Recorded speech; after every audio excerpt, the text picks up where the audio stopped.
Welcome back to the monthly PS Plus Trophy Details video, a series where I explain what little I know about the games and a bit about the trophy difficulty and times to platinum as well.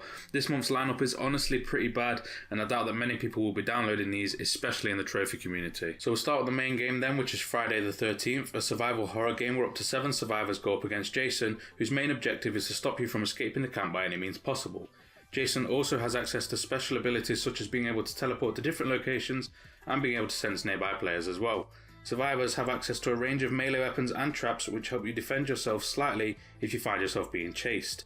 The main objective for survivors is to escape the map alive, which can be done by just running the clock down or working together as a team to complete specific side objectives. I find it strange they added this to PlayStation Plus so soon after giving us Dead by Daylight, which is, in my opinion, the superior game and is a lot more fun just in general. Anyway, the difficulty for this game is a 2 out of 10 with all the trophies being online only. Estimated time to platinum is around 100 plus hours, mostly due to the fact that you need to play at least 2,000 matches. The game's difficulty is so low because you'll most likely need to boost most of the trophies. Also keep in mind that the tracking system is bugged for the game, so you'd have to make your own tally if you go for the 1,313 counsellor kills and for the 1,000 matches playing as Jason and the counsellors.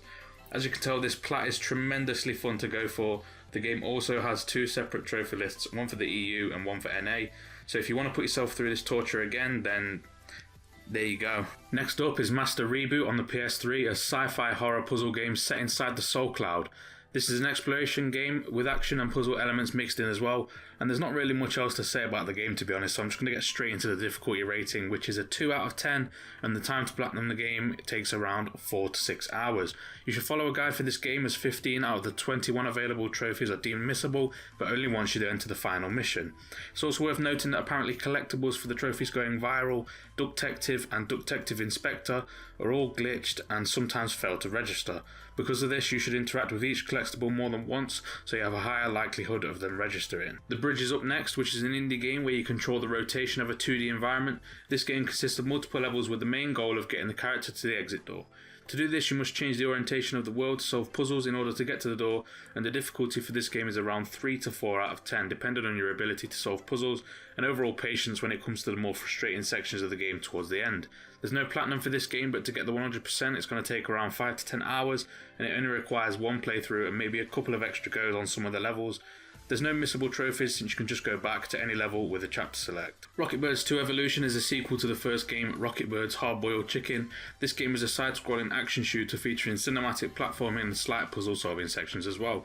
I personally played the first Rocketbirds game for around 5 minutes before getting really bored, so I don't think I'm going to be getting this one myself. However, this game has been given a difficulty rating of about 4 out of 10, and the guide creator said it should take around 25 hours depending on skill as well.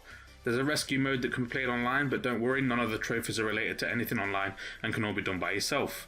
It looks like the hardest trophy for this game is the UFO hit and run, where you'll be tasked with escaping a UFO in under 1 minute and 50 seconds while killing every enemy on the way. Again, this game has no missables thanks to a chapter select. Finally, we have 2064 Read-Only Memories, a cyberpunk point-and-click adventure game. Unlike the other games in the cyberpunk genre, this one has a more bright and colourful tone with slight humour added as well.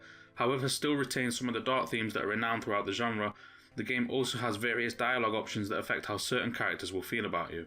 The game has the most trophies out of all of them with a total of 65, none of which are online, and it also has a difficulty rating of 2 out of 10, taking around 10 to 15 hours to achieve the plat. Most of the trophies are missable, and you'll also need to do 2 1/4 playthroughs while using save files as well.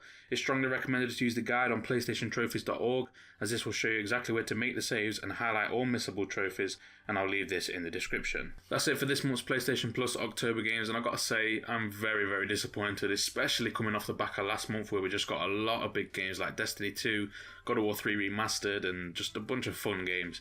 In my opinion, it's one of the worst months this year, honestly. And I know I didn't mention anything about Laser League, but that's because I couldn't find anything to do with trophy difficulties or times to platinum and just general information about the game either. Remember that the last month's Here They Lie and Knowledge is Power are still available up until the 6th of November, and if you missed out on last month's Plus, you still have a few days left to grab those games as well. I know I haven't uploaded much in September, but I've been sorting out getting my daughter into nursery, and September for me has mostly been writing down ideas and thinking about how I'm going to incorporate them into the channel.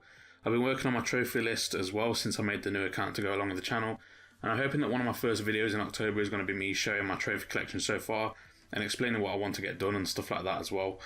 I might make it to a monthly thing, but we'll have to see the reaction towards that video first.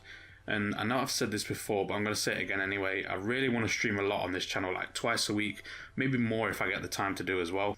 I want to do one trophy hunting stream a week, and the second stream will probably be like playing older games or just games that I enjoy, like Crash Team Racing and stuff like that.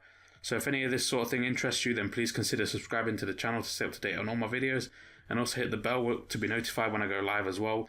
It'll be awesome to see some of you in the streams, and I hope you enjoyed the video, and I'll see you in the next one.